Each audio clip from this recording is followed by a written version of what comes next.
Hey, this is Anthony Schlegel, former Ohio State University linebacker, NFL linebacker, host of Morning Juice, most importantly, bow hunter. Come check us out on the Whitetail Edge podcast. Attack and dominate. That's right. All right, guys. Thank you for tuning in to the 7th episode of the Whitetail Edge podcast. I'm joined by another awesome guest, someone that I watched growing up on my TV every Saturday. He played at the Ohio State University. That's right. I'm a Buckeye fan. This guy played for the Ohio State Buckeyes, linebacker, Anthony Schlegel. How you doing, man? Hey, I'm doing good, brother. Thanks for having me on. Absolutely, man. Well, I've been meaning to get you on. I mean, I know we've kind of kicked this idea around for some time. Like I said, I grew up a big Buckeye fan, and you hosted on 97.1 The Fan. Oh, And yeah. and there you are talking about hunting on the radio. Oh, And I'm yeah. like, well, geez, I had no idea that Schlegs was a big hunter. And so I reach out to you on Instagram, and you're just a down to earth guy, and messaged right back. You've always been that guy to me. You've always been super cool. And so kudos to you for being so humble. And Oh, yeah. so I think anytime you meet somebody that is a fellow hunter, you automatically can resonate with that person and you have a common ground. And so, you being the big hunter, obviously you're a determined guy. You've accomplished so much in your life. You're 41. Is that right? 41, man. All right. So you've accomplished a ton in 41 years. Yeah. And I guess I just want Grinding. to dive into that. So anybody that doesn't know who you are, I just want you to give us a background. Well, I mean, I've lived a multitude of lives in 41 years. It seems like God bless my wife. She's been with me since I was 16 years old. So she's basically seen every phase that a dude can go through. That being said, I didn't come from a hunting background at all. My dad was a college and high school football coach, and I was born in Iowa. Moved to Texas when I was like 3, and really got into training and just embracing everything that was football. When I was growing up, my name was Anthony Schlegel, fullback. And that's all I wanted to be, like Tom Rathman with a flat top and go out there and bust people's faces in. And then I read about a guy, it's actually NFL Films, old school NFL's greatest hits. And they were talking about Dick Butkus. And I was like, I want to be a linebacker. So that's kind of how that happened. And then just kind of moving on, when I was probably 12 years old, my dad took me to a gym called Metroflex Gym. It's home of 8-time Mr. Olympia Ronnie Coleman, Branch Warren, Johnny Jack, all these big time bodybuilders and powerlifters. I walked in the room, and it's literally a warehouse, probably 3,000 square feet and some change with 2 bay doors. There's a hole in the back of the wall that they put a piece of plywood over, and they're just playing loud, super violent rap music. And I'm 12, and I'm just in there. My dad takes me in there. I'm like, this is amazing. I have to train here. So I just started training there. And then this is kind of where my hunting story began, because the owner of that gym was a guy named Brian Dobson. And when I was about 15, and my dad and I had just kept fighting each other, and now I know why he was doing what he was doing in training. We just butted heads. So he's like, Brian, you got him. Like, that was literally it. And then Brian started training me. However, Brian is an ultimate hillbilly and a hunter of everything. I mean, fisherman. He's just an outdoorsman, man. He's just old school, Ben Lilly style. Like, that's it. So now I'm 16 years old, and he's been training me. And, we really didn't have any money to afford it. So I just went up there and like cleaned up the gym, because everybody just left all their weights out and stuff. And I would help him like train other people. And he's like, hey, you want to go hog hunting? I'm like, oh, yeah, absolutely. I want to go hog hunting. Like, I had no clue really what hog hunting was, but it was amazing. It sounded amazing. And the dogs that he used were right behind the gym. Like, he asked the owner if he could borrow some of this, land, and made dog kennels. So he showed me what to do, and I collared the dogs up and put their tracking collars on and put them in the truck. And, again, mind you, the times have changed, right? I'm 16 years old, and it's night in the summer in Texas, because that's really the only time that you can hunt pigs. And it's just me and like a 37-year-old dude in like a single bench Ford, rusted out with 6 dogs in the back, and we drive to 2 hours to East Texas and hunt this property that he has access to, like 1,000 acres.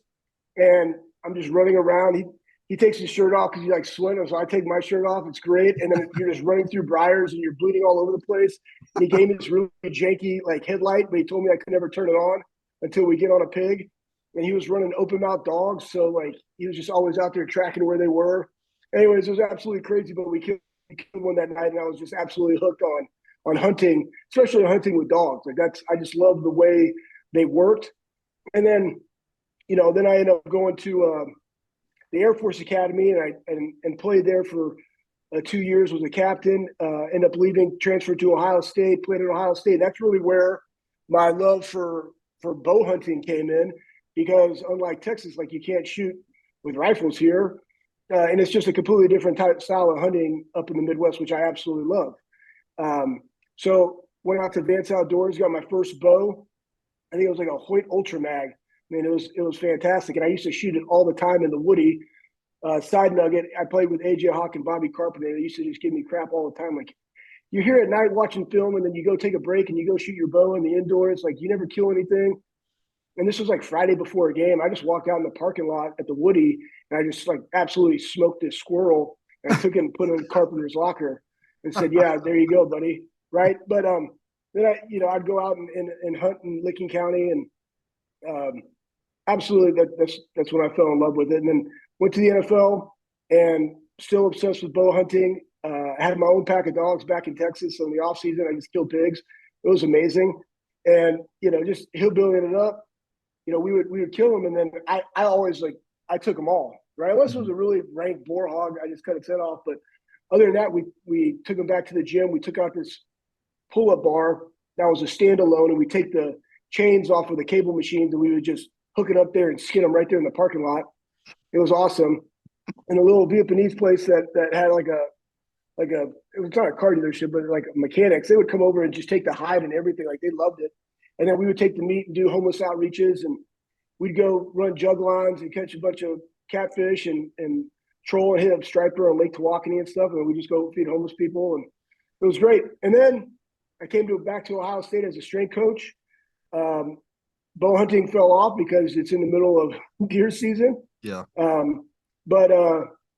Yeah, I've just been doing that ever since. And now I have being 41, I got a 16-year-old, and I taught him and 2 of his buddies how to bow hunt, and got a lot of stands on the property, and they understand how to hunt to win. And now, they've actually harvested some deer, like how to actually gut it and process it and things like that. So it's just super fun introducing them to the outdoors. But it's really, I know I'm going on a tangent.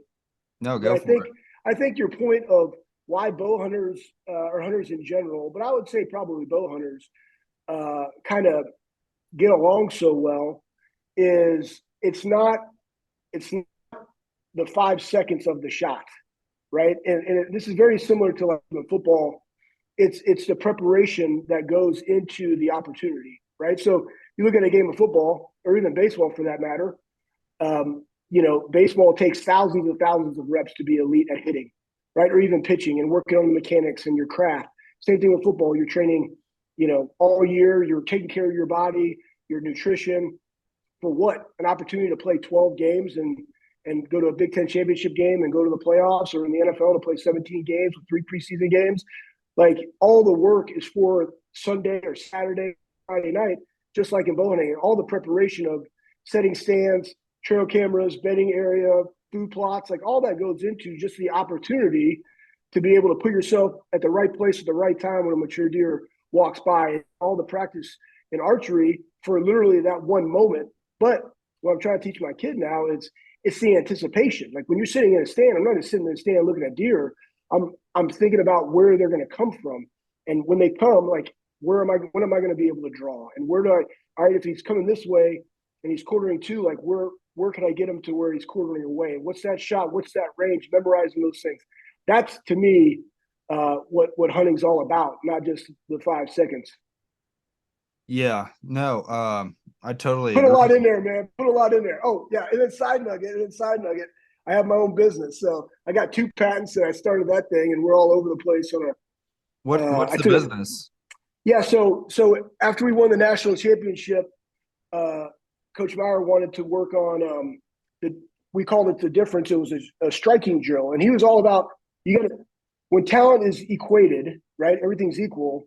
The team that is the most fundamentally sound will win the game. Totally believe that.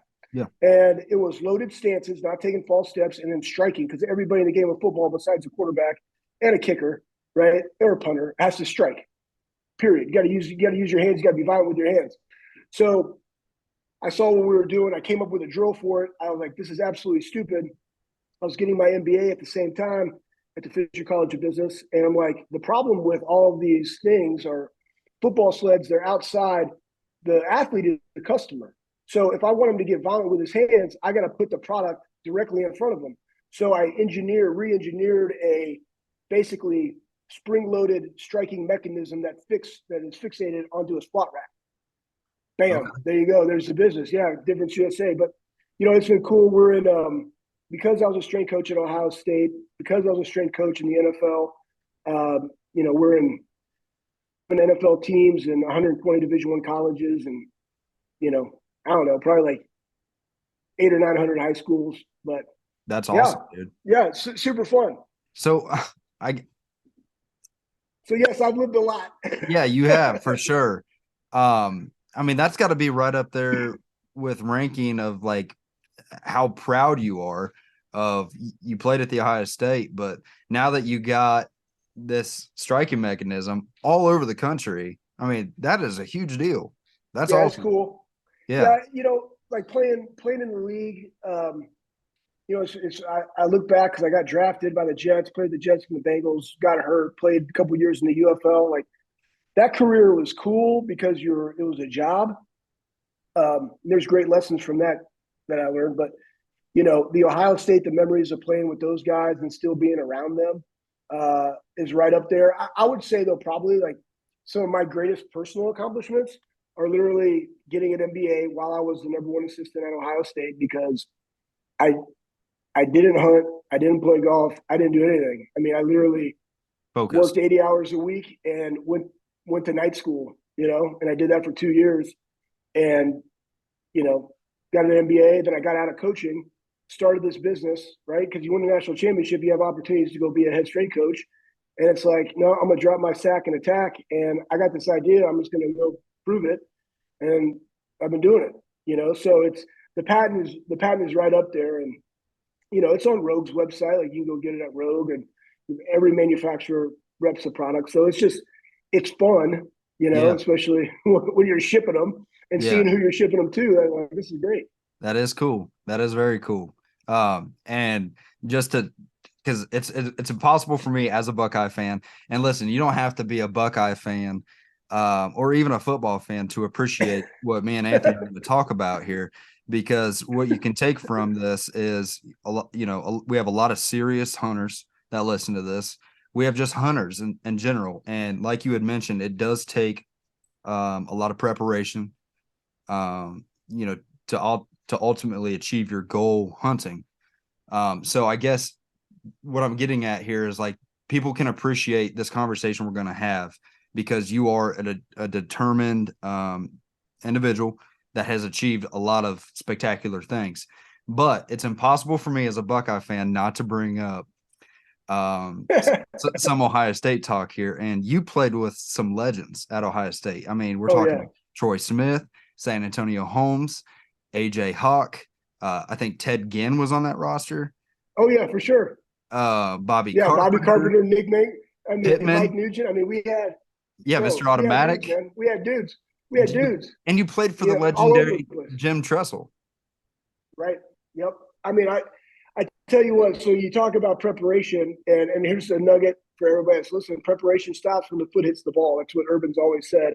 And it's the same thing, right? Preparation stops when you release that arrow. That's why you prepare for that one moment. And, talking about those guys and now that you mentioned all their names, I just remember very vividly, the preparation that went into, our film study. I played with Dante Whitner and Nate Sally and Ashton Bodie and like all these guys that played in the NFL or are now coaching in the NFL or doing stuff on radio or on TV. Like they're always preparing, and we would go sit in there as a defense, D-line, LBs, and DBs, and then like it's on our own. And then we would break up, and guys, the D-line really didn't have to be there. They were there for a little bit more of the run game, and then it was just us and the DBs talking about our communication, because in football, the offense is trying to get you to make 3 communications. Like that's what they want, because communication breakdown, somebody's going to be open.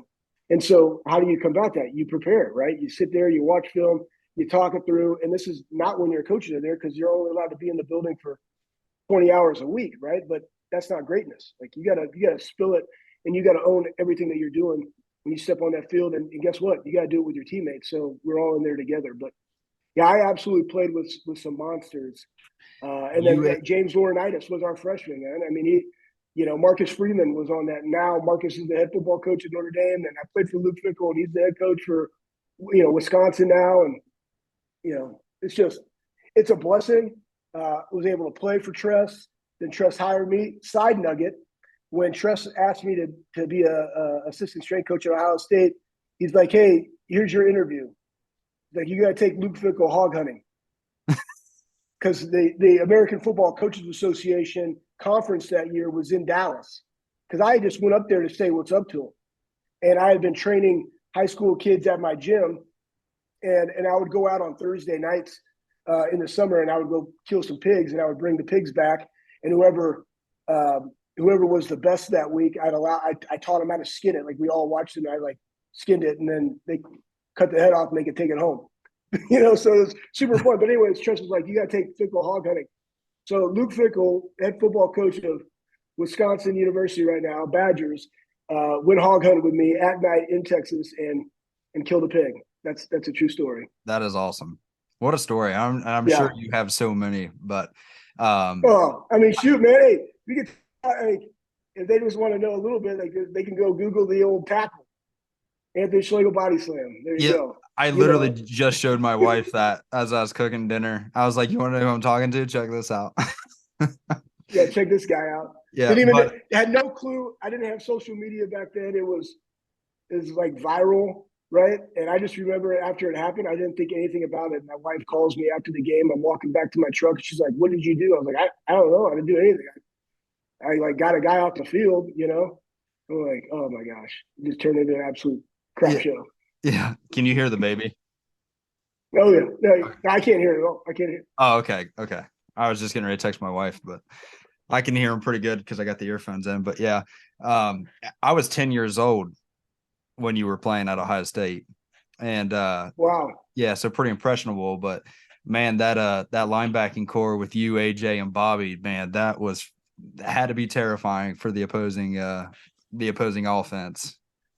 Oh, it was so fun, man. It was fun. And the cool thing is now is like Bobby has 4 kids, AJ has 4 kids, I have three kids, and we see each other, we do stuff together. I mean, our wives know each other, right? We've been together since we were, 20 years old, right? Now they're in their late 30s and I'm 41, so it's fun, man. And they just tell stories all the time. Yeah. Yeah, and it's just it's so fascinating to see like how you guys all took kind of like different career paths as well. Like, AJ had a pretty long career in the NFL. Bobby had a pretty decent stint there in the NFL and what he's doing now. And then to see what you're doing, it's just kind of how it all, I guess, comes full circle. You guys are all still tight. So that's pretty cool, man. And like I said, that team that you guys played on was it was legendary. And then you've been a part. We should have won it all, man. You should have, definitely. Yeah. And then you were a part of the latest national championship, right? Yep, 14. Yep. Yeah, and strength coach. Scary team right there. And yep. And that's kind of what this year is like, man. It's like 2014. We're the 4th seed playing against Georgia. Both talented squads. It's going to be a really good game. Yeah. Or at least I'm hoping it will be. It will be a good game if our guys just let it rip, and don't play fearful. Just got to go. For sure. I think just trusting what they're capable of is a big one. Oh yeah, but, absolutely. That Michigan game, they played really tight with they had all the weight of the world on their shoulders, right? You can't play tight, man. You gotta trust in your training. Mm-hmm, just let it rip. I mean, you got to give credit where credit's due too. And Michigan looks like a powerhouse again. Yeah, it's about time. I mean, like that's what you want. Yeah, You want your rival to be really good. You want to go beat them when they're good. it Now, makes it again, sweeter. it's Michigan. Yeah, you just like beating them anyways. But that being said, you look at that game, and again, toughness is the ability to perform at an elite level, regardless of the physical, mental, and emotional distress. Right? That's toughness, right? So in that game, everybody's talked about Ohio State's physical toughness. I don't think it's a physical toughness. I think it's more of a mental and emotional toughness. And mental comes from busted coverages or poor eye control or not executing a play when you know what to do. That's mental toughness. Emotional toughness is when you get two personal fouls over something that's stupid. Like that's emotional toughness. And Hmm. so, if they can go out there and just perform and trust their training and trust their teammates and their brother, like they're going to be fine. But just in that game, like you said, man, Michigan outplayed us, and they were loose, they were ready, they were prepared, and they executed, and we did it. Yeah. And I know that, guys, this is a hunting podcast, and we're going to talk hunting, I Yeah, promise. sorry, But we'll go on. like I said, again, it's hard for me not to talk a little Ohio State football here.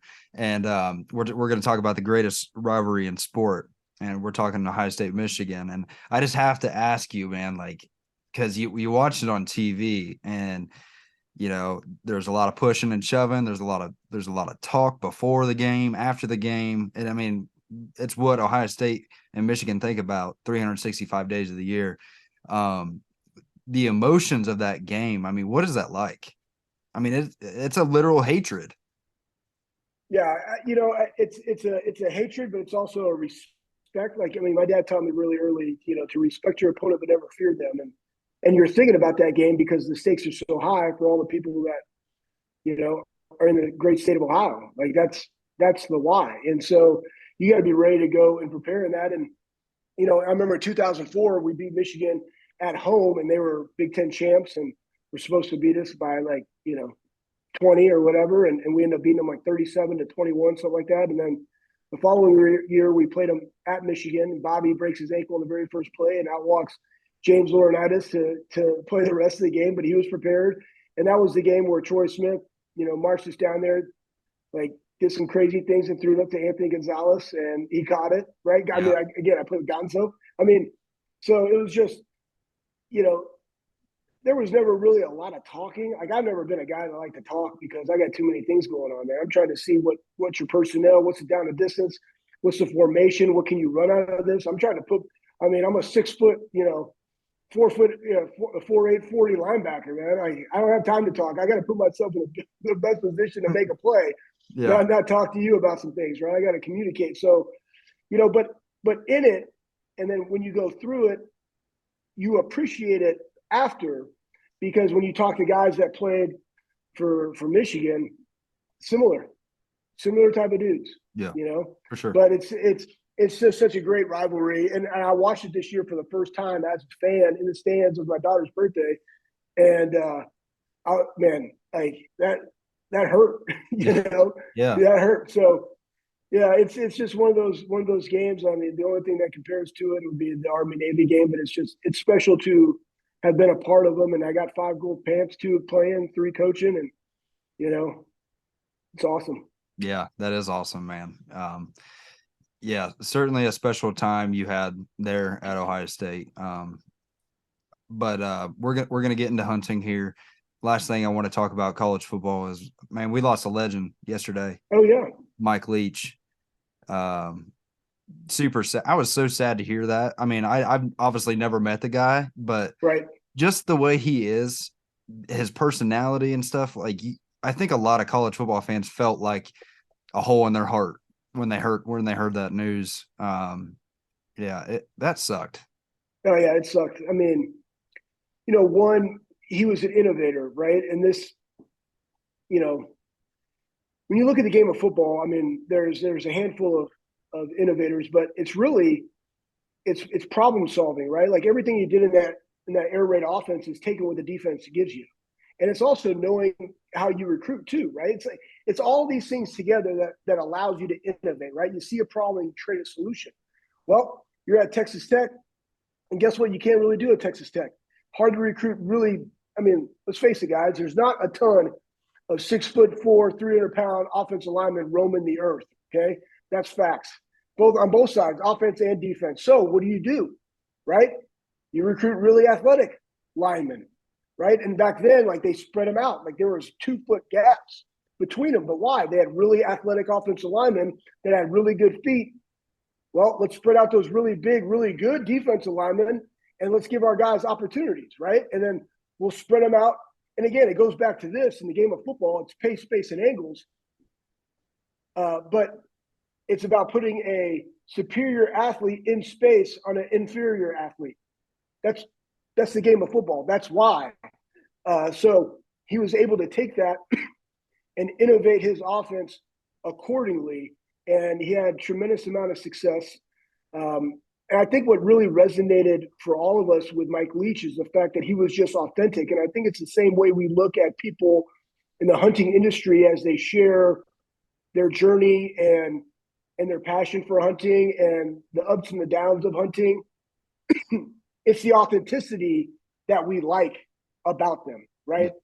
Mike Leach is not fake. Like he'll talk literally about anything, you know, whether it's what mascot in the Pac-12 would win in a fight, or what's the best type of candy, or weddings, right? Whatever, all those different videos we've seen. Like he's just authentically him. And I think a lot of coaches and a lot of people that are in front of the mic these days aren't authentic, right? They try to be buttoned up, and that's fine, but it's just that wasn't him. Yeah. He was just authentically Mike Leach, one of one, right? Just like we all want to be one of one, man. I don't want to be like anybody else. I just want to be Anthony Schlegel. I think you are. Yeah. You know, like Mike Leach, I mean, even he was an organ donor. Yeah. His family tweeted that out, like one last act of charity, you know, by being an organ donor. And, you know, as he passed and you heard about it, I was in the airport. And for some reason, like this literally popped up into my mind as something that Mike Leach would say on a passing of somebody. You know, it's this. It's yesterday is history. Tomorrow is a mystery. But today is a gift. That's why it's called the present. You know who said that? Master Oogway from Kung Fu Panda. And that's really everything that Mike Leach was about, man. Today, like live where your feet are. Live today. It's a present. And go out there and do your best to impact people. And he did that. Yeah. Yeah. Yeah. I saw Mossy Oak actually put a little something out there on their Instagram because Coach Leach was a hunter. Yep. Yeah, I just wanted to throw that in there. I just felt like he needed recognized, and we needed a moment for him. Like I said, you know, I didn't know him personally, but I felt like I did just because he was genuine and whatnot. But did Cardale? Did he ever take to hunting? I mean, I know I saw him shooting a bow a little bit, and yeah, it was funny. I took him to Attaboys and just real quick, we're talking Cardale Jones. He was the national championship quarterback there at Ohio State. Yeah, he was the one responsible for beating Wisconsin 59-0, and then the Alabama game and the national championship game, and trucking people. Just Cardale's a great dude. Really helping out on the NIL front for Ohio State. You know, he's so like he's a gun enthusiast, and he was like, man, I really want to get in the bow hunting. So I'm like, let's go get a freaking bow, man, and I'll show you everything you need to do. So went, got him set up with a bow, came back to the farm, got him dialed in. I'm like, well, let's freaking go hunt. Drove him up to Vance's, got some. He didn't have any gear, so he got some hunting gear, and I stuck him in a 20-foot hang on. You should have seen him climbing up this 20-foot hang on. I mean, it was hysterical. He's a big dude. He's like 6'5", like 250 pounds, you know? Yeah. But just his size, I mean, he's just 6'5", 6'6". I mean, he's just a big human. And like, he's just like hugging this tree as he goes around. I'm like, hey, listen, man, it's a great spot. You know, take whatever you want. You know, it's your first time out there. So he shoots this little doe. And I mean, it might have just came off its mom, you know? And I'm like, cool. And I'm like, well, hey, man, you got to gut this thing. I'll show you what to do. Like, I didn't know about this, man. I don't think I could do it. I helped him through the process. But yeah, he enjoys hunting. Hard for him to get out a ton, Yeah. but yeah, it's just that's why we bow hunt, man. It's I literally could go out there and shoot my bow for hours.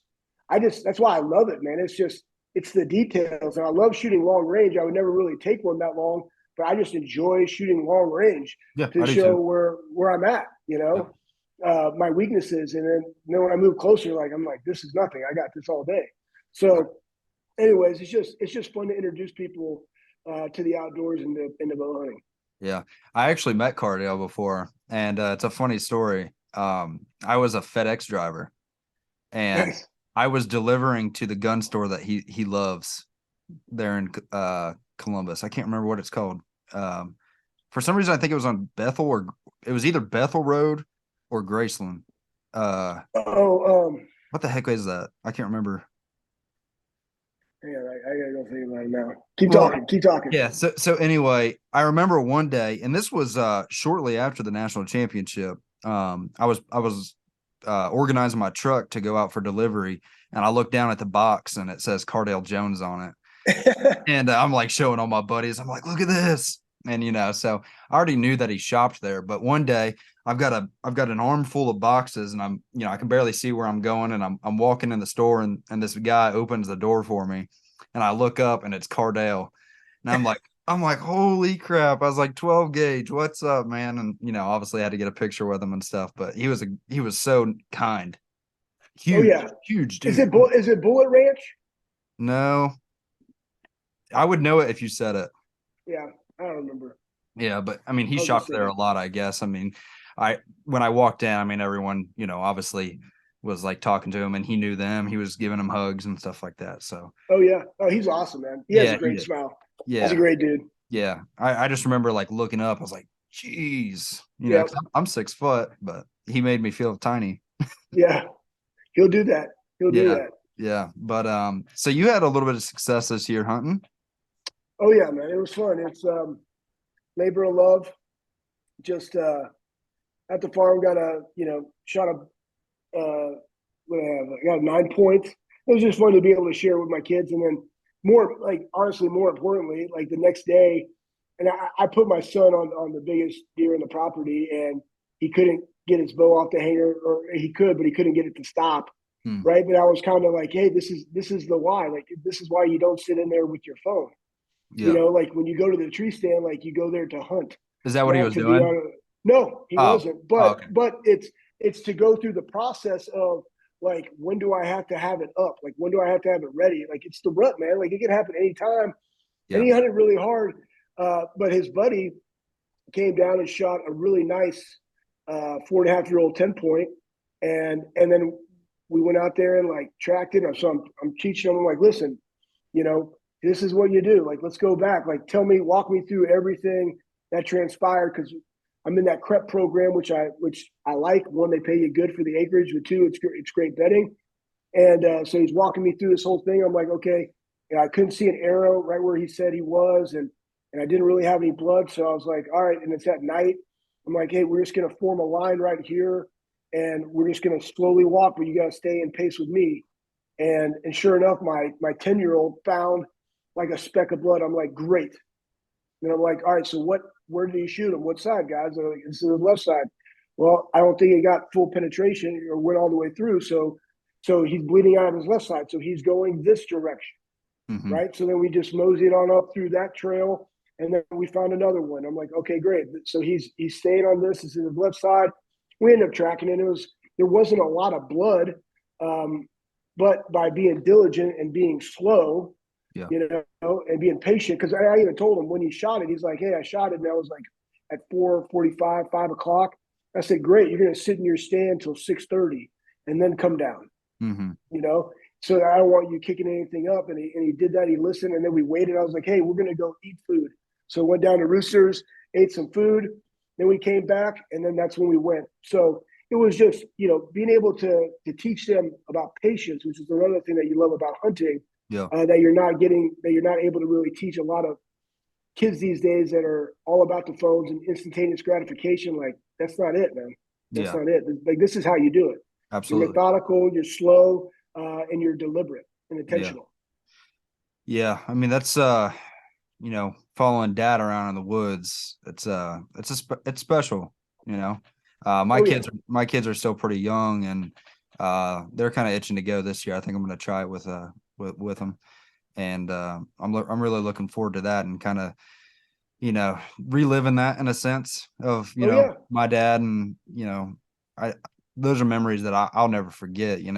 Michael Waddell said something one time that has stuck with me ever since I heard him say it, and he goes, I can't tell you the best day I ever had playing video games. I can't tell you the best day I ever had watching TV. He said, but I can tell you that time that my dad took me turkey hunting and I was 8 years old and I got my first turkey. And I was Right. like, man, that's so true. Like you can't, you know, I can't tell you the best day I ever had watching TV. Maybe some Buckeye games or, stick Yeah. with me. But it's so true. And the details you remember in that and everything. I mean, it's just so engraved in you, and it's hard to explain for someone that doesn't hunt. But Yep. so Well, so that it's why you're trying to. I always call it like making memories. You yeah. know, and the thing too with your own kids, right? Like every kid's different. Mm-hmm. You know, and like my 16-year-old really got into it over the last couple of years, but I know the why he gets into things is because he enjoys doing it with his friends. You guys got to remember, like I'm a strength coach, and he is not like me at all. I mean, I Mm-hmm. got juice for days, and I love training. Like that is not him. He trains so he can play, but he does not like training. But he likes to train with his friends, right? So it's Mm-hmm. the same thing when I got him into hunting. I got him into hunting with his buddies, and I invested in all of them. And they talk about it, right? You put them on the trail camera thing from Cuddy Back, right? So it emails them all what's going down, and they get a lay of like where the deer are, and hey, did you see this one? And they're talking in that group text context. But then like my 10-year-old doesn't really want to sit still, doesn't want to necessarily be cold. So guess what? Don't hunt them in the morning, Yeah. right? Like hunt them in the evening and go out there late and go out, slip in there where it's convenient and they're going to see action. And Mm-hmm. maybe that is a ground blind because he doesn't want to sit still, Right. and you're strategic about when and how you do it, Right. but then once they do it and they get that first one down, like then you got them, and now they want to go do it. Now they're going to start going out there and hey, I told them, I was like, listen, you guys have all taken deer off this property, so guess what you're going to start doing now? Checking stands with me. Like Yeah. that's a fact because Yeah. Dad's not doing it by himself anymore. Yeah, exactly. Well, I mean, I think that all that preparation of the stand placement and stuff like that, I think I mean, geez, I love that. I love Yeah, that preparation and that chess match with the deer. And, I do a lot of mobile hunting now with a Novix on my back. And, I might only sit that spot one time, but, we found success in that first sit, yep. or what have you. But, yeah, I think you got to tread lightly, especially with some kids these days. Me, like I was just naturally, I don't know why it was, but I just wanted to hunt, man. I mean, if I got bad grades, my parents grounded me from hunting, Yeah, you know, yeah. and it's just funny, because I think about my kids and they're a little soft, and so I'm thinking like, it's gonna be They're late. super young. Yeah, they are super young, but so, I guess them being soft is kind of expected, but I'm thinking of like a hard shell redneck blind. Yep. I'm gonna need my Mr. Buddy heater with them. They're gonna need a tripod. Dude, I was sitting on a bucket and my dad was smoking cigarettes. You know? Yeah, for sure. Yeah, Uh, different times, man. Different yeah, times. but I But yeah, but man, I wouldn't trade those memories for the world, but yep. with my dad. So you own that farm? I'm assuming it's not a permission Oh yeah, piece. Yeah. yeah. So have you tinkered with food plots and stuff like that, or Yeah, I put up some biologic this year. I think it was. Mhm. In a couple areas, and then I got some like feeders, protein feed. Right, not obviously not right now for the protein, but just some places in those areas that we don't go, just that Sanctuary? that sanctuary, man. It's really there that they always have a food source, and I can get pictures, right? Kind of like a deer inventory. Mm-hmm. And there's some mineral stations set up, and none of them really they don't have stands on them. It's just literally for pictures. And then ones on that we got so we have fixed ones, and then I have mobile ones that I'll take and I'll put on a rub line or put on a scrape, or to get an idea of like what's hitting what, right? And then so like on the south side of the property, this year was corn. Right through our farm on the north side has that crep on it with some areas that weren't crep, couldn't be in crep. So the food plot. I'm like, this is great. Now again, it's the first year, but then this next off season, we're going to go to protein. So I'm hoping to see how that works out. But the good thing is that will take time. It's going to take time getting them used to going up there. Have you kind of fallen in love with the land management and kind of? Man, yeah, it's the best. Yeah, I mean, it's the best because my family enjoys it. Mm-hmm. Because like it's manicured. I mean, it looks like a freaking state park. They could drive the 4-wheelers easy. They're not worried about hitting their heads. You got a pond, right? You can go up there and catch 5-pound bass. There's a little John boat and their buddies do it, right? And then, the young ones, I got a couple of Matthews Genesis, like they just go out there and like shoot, or they're shooting airsoft guns or shooting pellet rifles, or, having like airsoft battles, right? I'm like, this is great. Like, this is what it's supposed to be. Yeah. And then I love building fires. So stuff fell down. Like I just go build a fire. Yeah, sure. And I just love sitting out there listening to some country music, having a fire, sipping on some bourbon. It's great. Little simple life, man. Yeah. Yeah. So you're getting ready to head to Missouri and what, the 16th? Today's the 14th? I am. Yep. Yeah. Yep. Tell us about that. Happening. Have you? Well, listen, I've never really hunted out of state. I've never hunted anywhere outside of like Texas and Ohio. I went hog hunting one time in Florida when I was playing in the UFL, which was kind of crazy. I just wanted to go hunt. Like, I'd been staying in this hotel playing in this UFL team.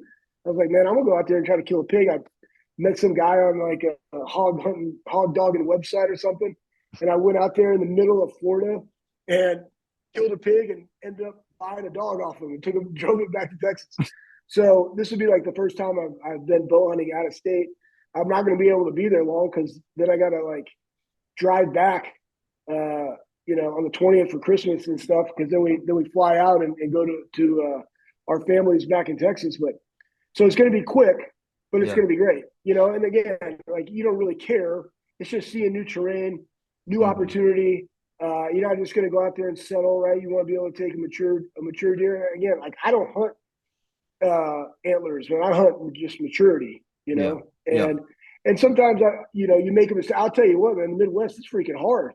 Like that daggone body on that deer looks like it's super old. It's 3.5. Just like, damn, and then you get one that isn't, and it's like 4.5 or 5. You're like, okay, right?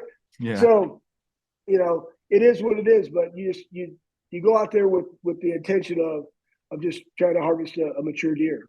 Yeah, for sure. One thing that just kind of jogged my memory here was, wasn't it at one point that you were like, did I hear this right, that you were like wrestling hogs down or something? Oh no, that was, they were just talking about how I hog hunted with a knife. Yeah. No, I've never shot a pig. I mean, I probably killed over 700 pigs back in the day, but it was always with just dogs and a knife. You are a madman. Yeah, it was the best. I wouldn't do it any other way. I mean, I probably now would go out there and like shoot one, maybe. Yeah. But like, I just like bow hunting. So if I'm gonna take a pig, like, I'd rather just bow hunt, than shoot it with a rifle. Yeah, I'm a big bow hunter too. I mean, I don't really gun hunt at all, but my brother lives in outside of Shreveport. Oh yeah, Louisiana, and kill them all, man. Yeah, I went down there a few years back and used an AR with a thermal. Dude, that was so cool. Yeah, that is cool. Like, it's made me want one so bad for coyotes around here. Yep. And it was pretty cool. I mean, I'm a bow hunter, but it was pretty awesome. Heck yeah. But they're expensive. Yeah, for sure. Yeah. But well, dude, I don't want to take up, your whole evening here. I can't thank you enough for hopping on the podcast. I wish you nothing but the best of luck in Missouri. I hope you kill one. And it looks like you're going to be timing the weather just right. Last I looked, that week there before Christmas looks like, well, yeah, here coming up, it looks like it's going to get Yeah. really good.